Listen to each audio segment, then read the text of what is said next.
Do you know how you add 300 billion, it's more like $250 billion in market capitalization to your stock in a 24-hour period? Douglas, you got any ideas?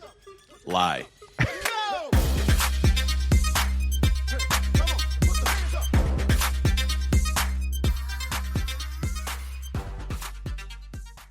This podcast contains the arguably witty banter of two friends, Skippy and Douglas, that like to debate about investing.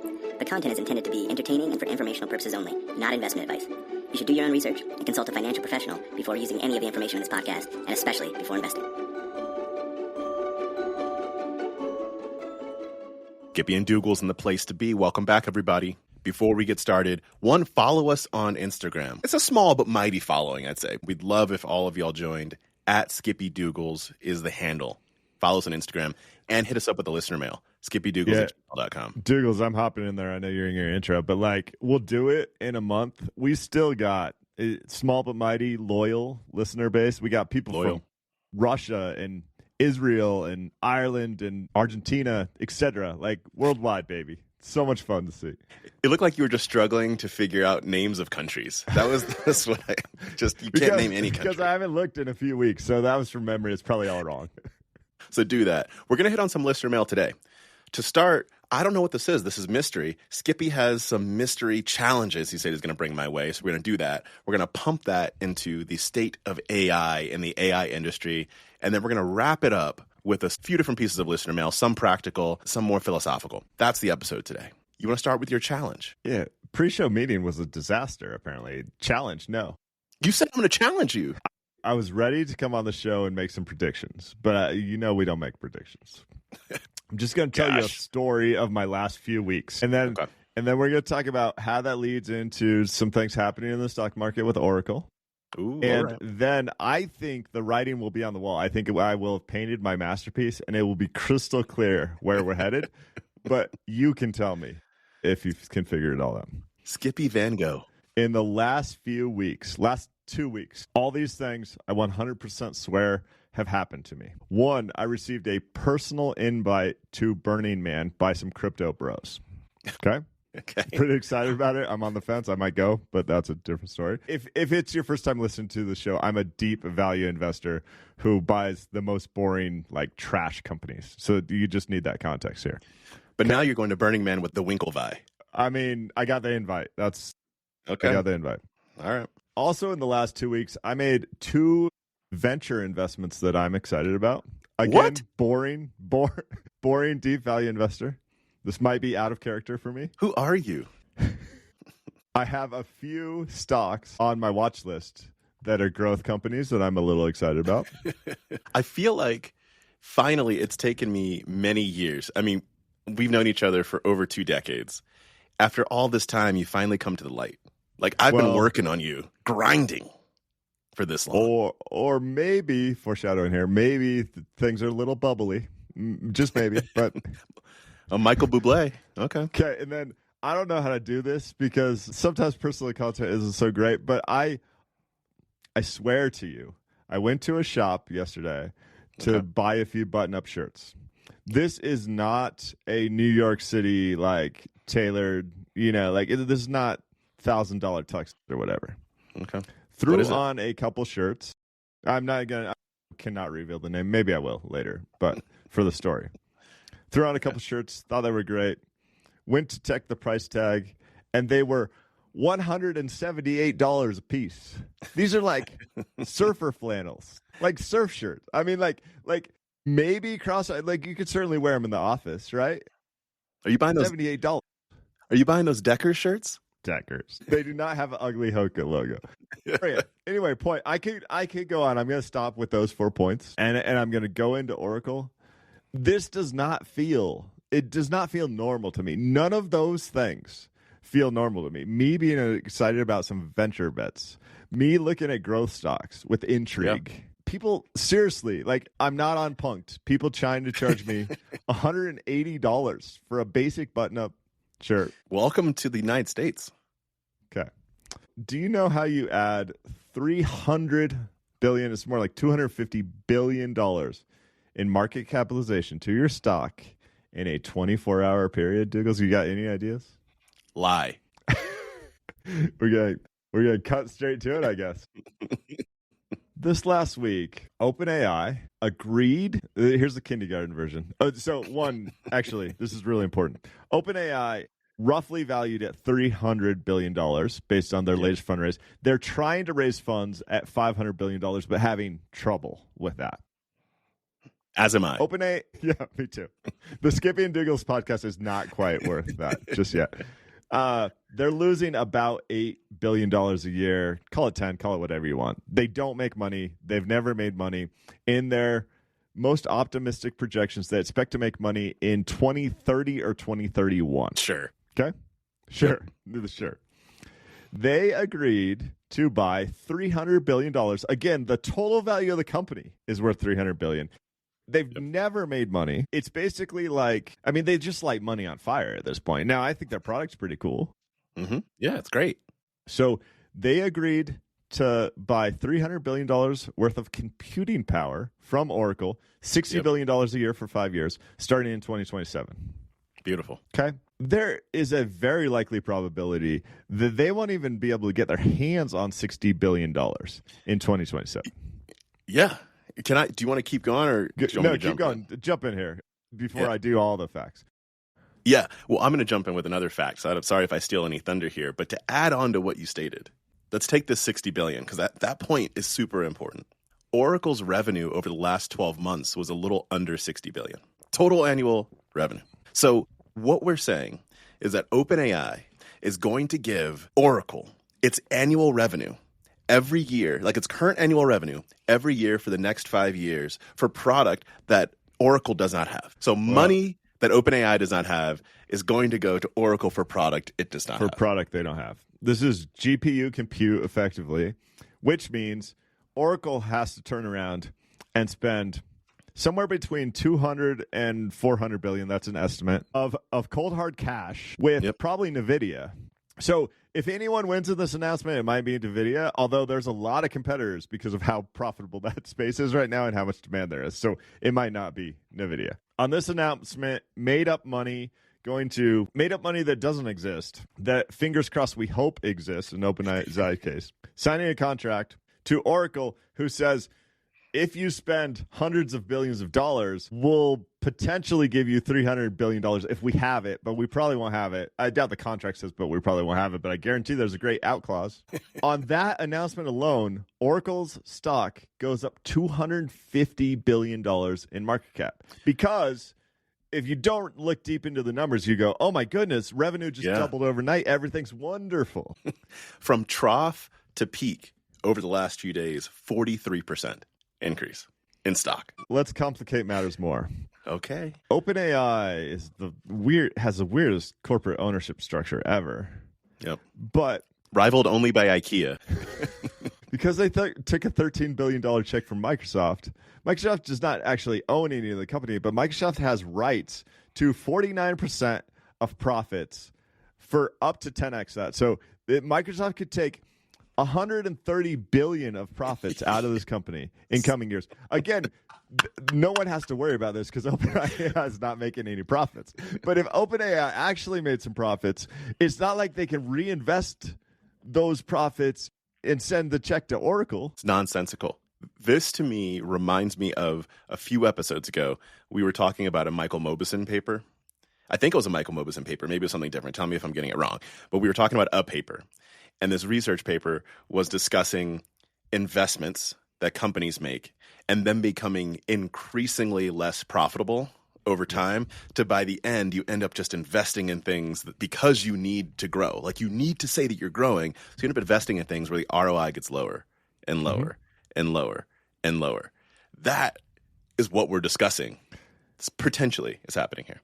Yeah, and then your ROI gets below your cost of capital, and all of a sudden you're value destroying. Each incremental dollar of revenue that comes in the door actually costs you money. And from Oracle's side here, even if they manage to get 300 billion, of revenue in the door, the chance of that actually turning into net income in it that matters significantly is almost non-existent. The best case is they might be able to pay their CapEx bill with that 300 billion, and then they better hope that compute doesn't depreciate incredibly quickly, which I believe it will, and they can sell it to someone else 10 years down the line. But man, what is Yeah. what is 2027 GPU power worth in 2037? I think it's worth $0.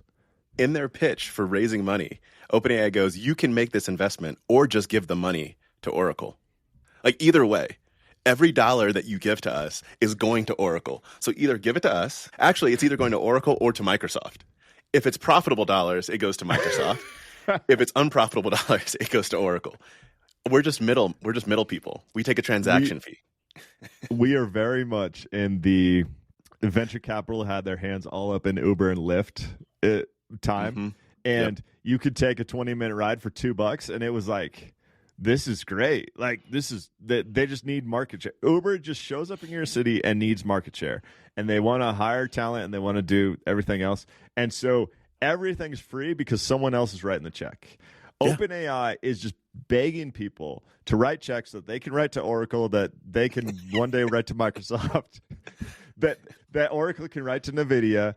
And as soon as the fundraising arm stops, as soon as people go, wait, I don't want to actually write you a check so you can lose $8 billion a year this year and $20 billion a year next year and $30 billion a year the year. Like, I don't want to do that anymore. There's no money that flows downstream. At that point, NVIDIA's stock gets hit really hard. OpenAI's valuation crashes. Like, I'm not trying to be an alarmist. This is why I told my stories about the $180 T-shirts, basically. Like, but how? How does this continue? It just doesn't seem like it can. You always talk about not making predictions, and I'll say this is not a prediction. However, in the last 7 days, I will tell you that I went, okay, that's how it happens. That's not like a timing thing or anything. I just went like, oh, it feels, and this could be completely inaccurate, but it feels clear to me now. Like it feels very clear. Whenever something ends up crashing, it doesn't crash because something different happens. It crashes because a thing that is typical happens at a time of fragility. That's when things crash. Over these last 7 days, and watching this nonsense, which I'm going to call it, and hopefully I'm wrong. Hopefully it's not nonsense and everyone is beautiful. Watching this nonsense occur, I went, okay, everything that's happening in the private credit markets that we've been discussing, a lot that's going into fueling these data centers that are being built. So much is being built on data centers to run this AI, and then effectively what looks to me to be like a false contract. I don't mean that from a fraud perspective. I mean that from a unable to effectualize. I went, all right, let's see how it plays out.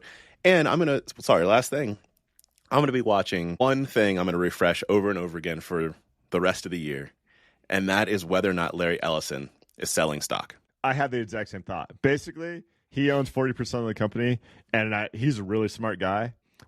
Oracle has this huge debt load. Oracle's not Microsoft or Apple. They're not sitting on like hundreds of billions of dollars. So it'd be a different story maybe if it was a different company with a multi-trillion-dollar market cap and everything else. Like, it could be a different story. So he is smart enough, I believe, financially, that he knows the stock is crazy overvalued by at least 43%, probably by more like 70%. He doesn't care about the finances of it all, because if he did, he probably would have sold some stock. But I will not be the least bit surprised. This is what all the NVIDIA team did. The executive team has sold stock for like 24 straight months because they're not dummies. He's smart enough and old enough. He's 81 years old. Like, he's like, I won't even be around to see whether or not this contract ends up getting fulfilled. You're killing me. So same as you, these last 7 days, really the Oracle thing was like, all right, we took some made up money. We wrote $300 billion next to it. That led to value creation, that's in quotes, of $250 billion for a company that would have real costs if that money actually shows up at the door, that probably would lose money because of that investment, at least in the short term, that is not incredibly well capitalized, that has a lot of debt. Like, this is just funny money everywhere. Yeah. That's how it felt. Yeah. I don't know. I don't know if it's 3 years from now. I don't know if it's 5 years from now. I don't know if it's tomorrow. Yeah. But my goodness, this nonsense cannot continue in my eyes. And combine it with what's happening in the economy. Come on, we won't even go there today. Yeah, That's not even for today. I don't even want to talk about the economy. I want to talk about the made up money with AI. We're going to use that to reach into the fishbowl for listener mail. Hit that jingle. They fight and fight and fight and fight and fight. Fight, fight, fight, fight, fight, fight. The Skippy and Douglas Show. This first piece of listener mail is directly tied into the conversation we just had. This is an Atlantic article. Thank you, Adam, for sending it in. The title of this piece is Just How Bad Would an AI Bubble Be? I'm going to lay out a couple of the elements of this piece that I found to be most interesting. One is reiterating something that you've brought up 3 or 4 times on the show and hits back on the conversation we just had, which is the capital expenditure that's coming from AI. This is not directly from the piece, but it's related to what's in the piece.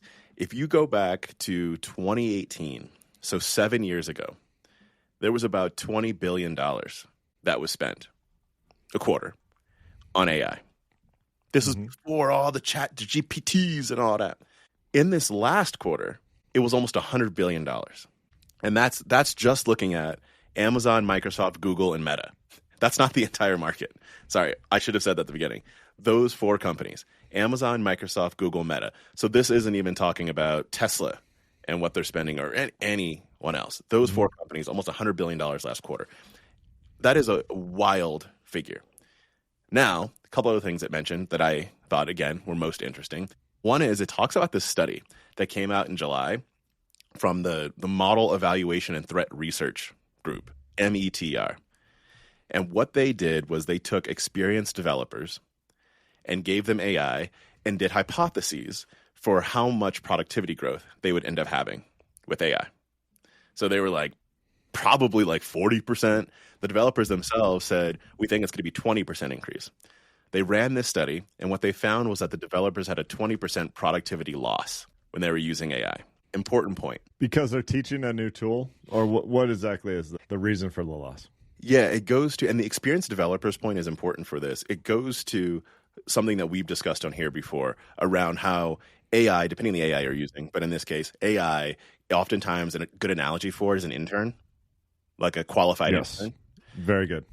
And so in this case, like when I don't write a lot of code, but I do write some. And when I write code, I use AI. I'm like, I can write code, but I'm an inexperienced developer, right? So it's quite helpful for me. It skips time for me. For them, what they had to do was they basically spent most of their time correcting errors. Like the AI would get it 70% correct. And they'd be like, okay, great. But if they just wrote it themselves, they could have gotten that 70% fast enough anyway, that the amount of time they spent correcting it was productivity loss. That's why the experienced developer piece is important. And nearly since the beginning of this last wave, for the last couple of years, a lot of what I've seen is supported that fact where AI raises the floor, but doesn't help the people that are already good to get that much better. It's like not worth the cost a lot of times, depending on the use case, of course. Yeah, I had a similar example. Claude this week announced some really cool functionality where it can like build and model spreadsheets for you. And so I just like to go in and test. And I was testing building discounted cash flows and all those sorts of other stuff. But when I first open it up, it doesn't recognize my computer. And so I'm like logging in and it will not send me the confirmation email. So I'm typing into the smartest thing ever. And it cannot solve it. Anyway, I finally get in. I go like, tell me about your new Excel functionality. Turns out that's like you have to select on the dropdown a different thing. So the version of Claude I'm using is like, I can't modify Excel files. What? Point being, it goes on and on. Like where it's so smart and so stupid at the same time. Because it's like you're going to that company who just is on their press releases and everything else telling you how great it is. And their AI can't even point you to the right tool within their own AI, if that makes any sense. It does. Stupid. It makes me think about a finance class I had where the professor used to work at Salomon Brothers. And one story he told, he said, I worked with some of the smartest people I'll ever work with. And they could not find their way out of a wet paper bag. Completely.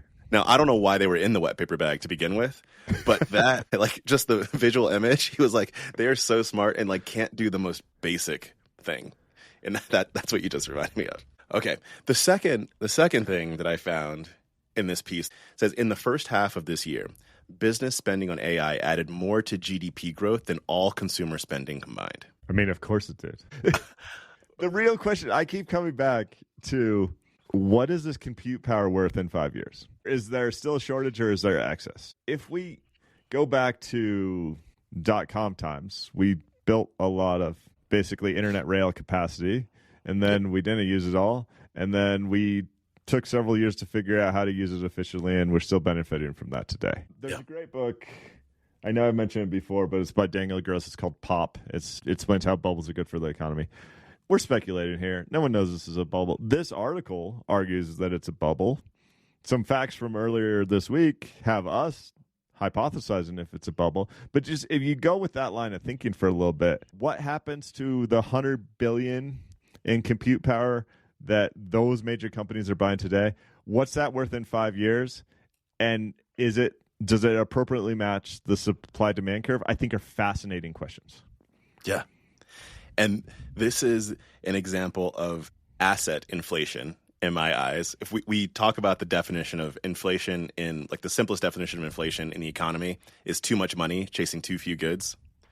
You had companies with so much cash, so much excess cash, and there's this very shiny object.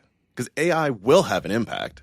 The question that you raised is, what's the value of the dollars that are going in? Is the impact what's the impact value of the dollars that are going in today? And there's so much money that's going into it because they have it, and you got to spend it, and you got to grow. And so this is what's happening: is these four companies are spending $100 billion in a quarter, and to get $100 billion a quarter at least just to break even in value, huge question mark. Like, enormous question mark, and nothing has pointed to that being the case. There was also an MIT piece. I can't remember if we talked about this or not in a prior episode. There's an MIT study that came out that looked at general AI use in just, I'll call it everyday companies, right? Like Fortune 500 companies. And what it showed was that 95% of the public initiatives that went through didn't end up producing results. Yeah. And it makes sense. I was playing with another AI tool this week, funny enough, that actually ties real dollars and cents with the development that it does. It's like built an app, right? And I love that concept because I did some stuff and it did 3 of 8 steps, and it said, like, that cost $7, but that's on us. And then it said to finish the project effectively, like, it will cost $35 or whatever. Yeah. And I was like, this is super cool. This is not worth $35 to me. Like, I'm just playing around. Like, I'm learning, you know? I'm building a website or whatever. And that disconnect between the true cost of the compute power you're using versus the actual value you're getting, I think is just hidden from view. It's hidden from view from your average consumer. It's the reason OpenAI loses $8 billion a year, right? Yep. But it's fascinating to me, and I just wonder when that disconnect actually, how much runway there is, how many billions of dollars these companies are going to spend without passing it along to the consumer.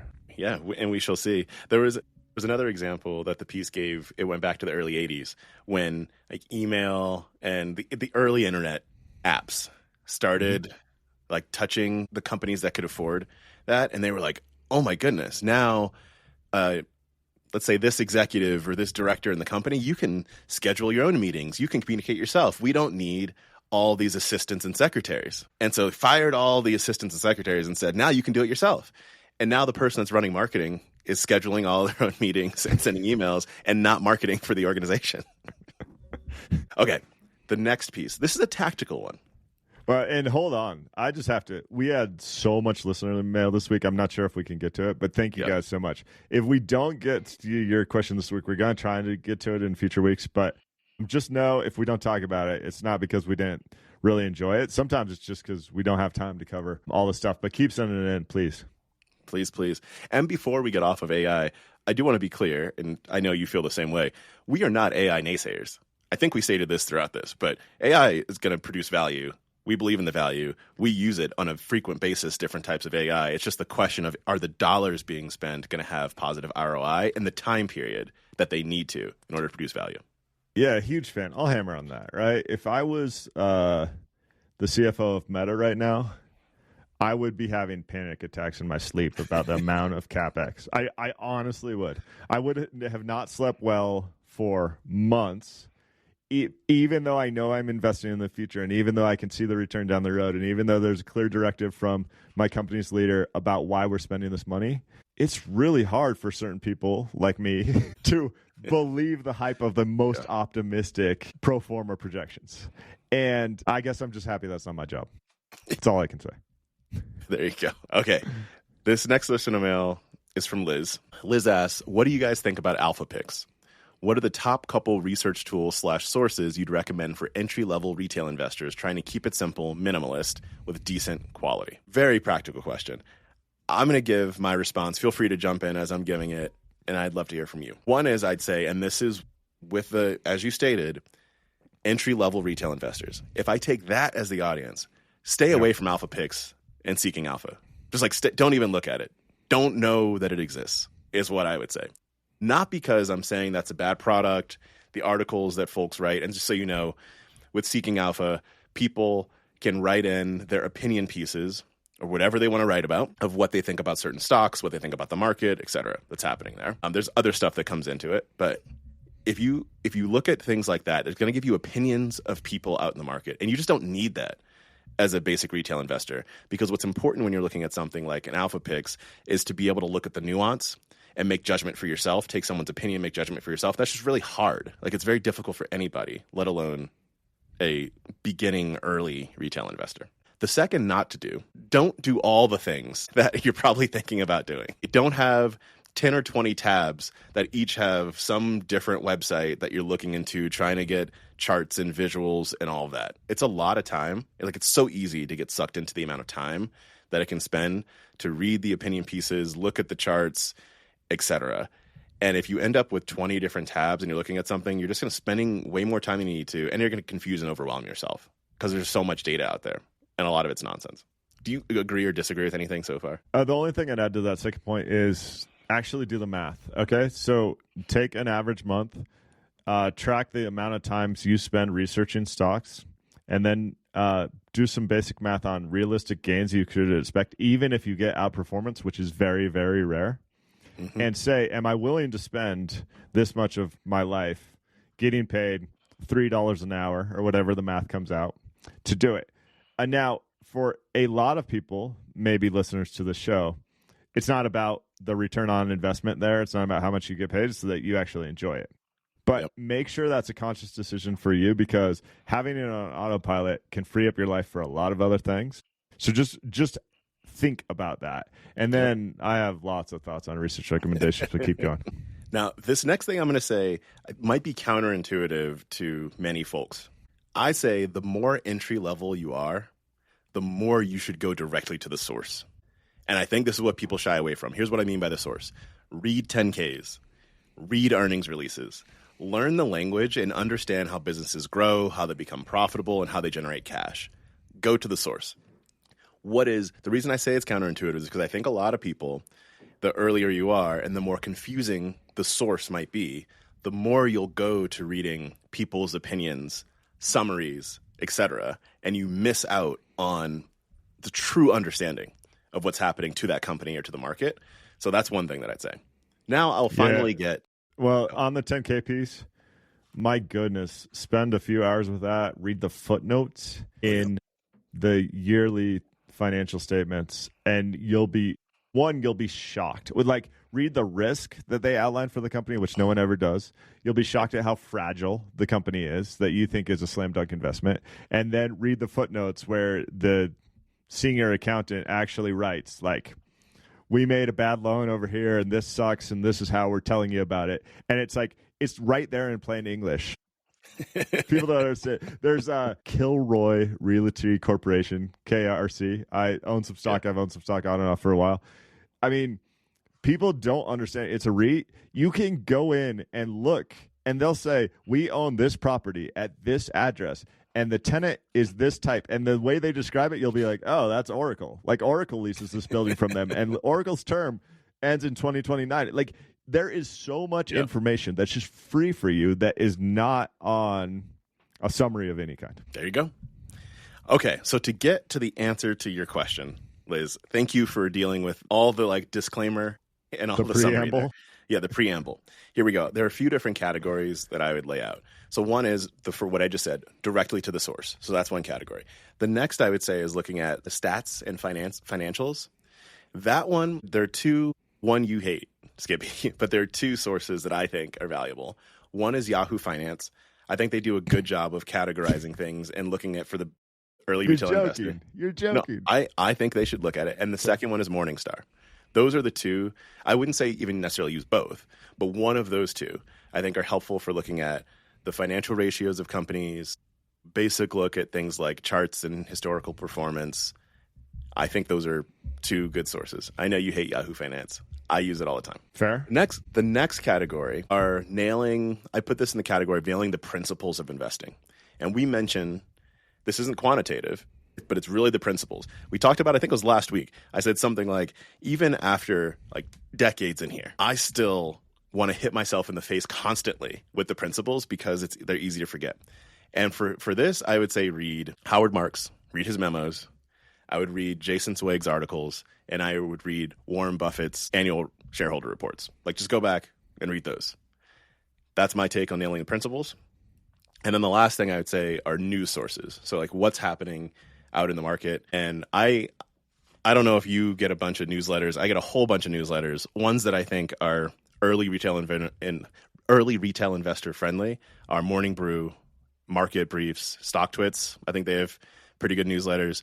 And then if you want to step up your game and go from free to paid, the Wall Street Journal and Financial Times are good news sources. Gosh, this is like such a comprehensive answer, Douglas. I'm impressed. Nice work. I'm a very impressive person. The last thing, so that's my answer. And then I think there are things that people would gravitate to that I'd say if you spend a whole bunch of time in those categories. When I say a whole bunch of time, I don't mean like 8 hours tomorrow.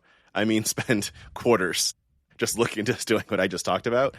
And then if you want to step up, I would go to something like a CoiFin or a TradingView if you want like charts and visuals and things. But I don't think you need to.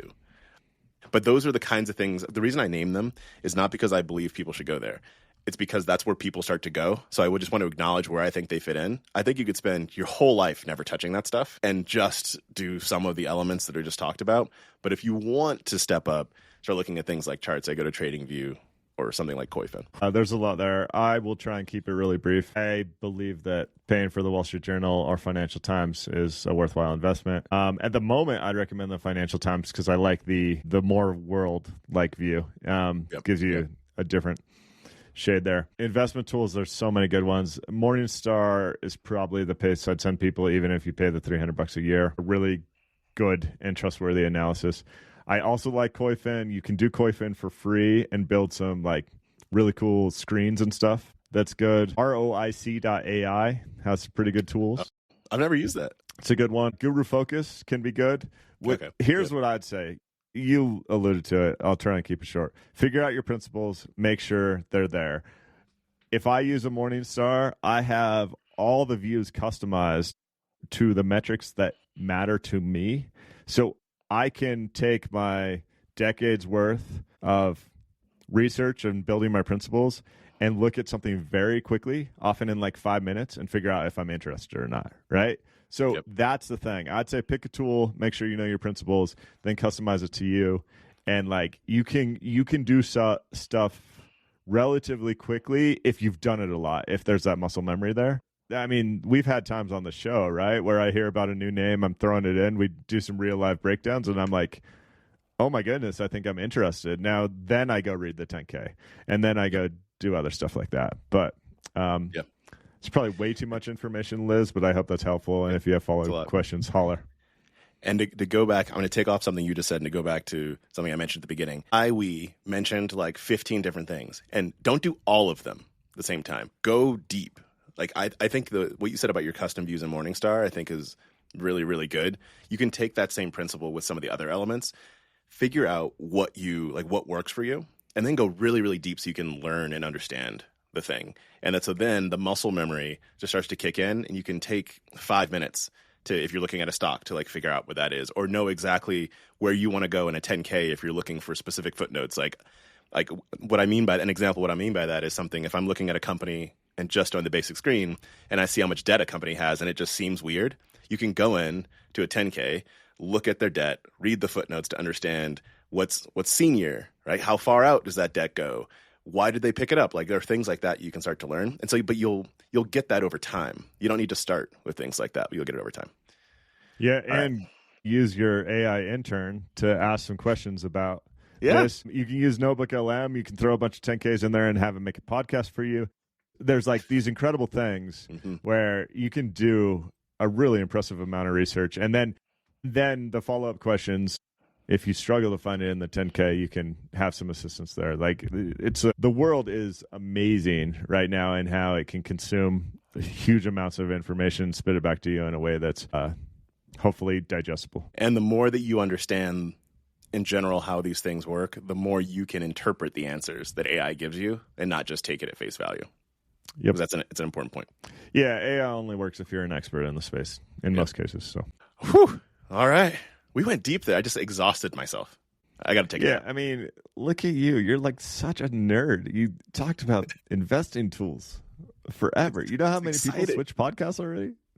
It's exciting stuff. Thank you for listening, everybody. We appreciate it. Premium subscription, skippydougals.supercast.com. Send us listener mail, skippydougals@gmail.com. Follow us on Instagram @skippydougals. We appreciate you. We will try and do more listener mail next week, and we'll talk to you then. Thank you. Bye, guys.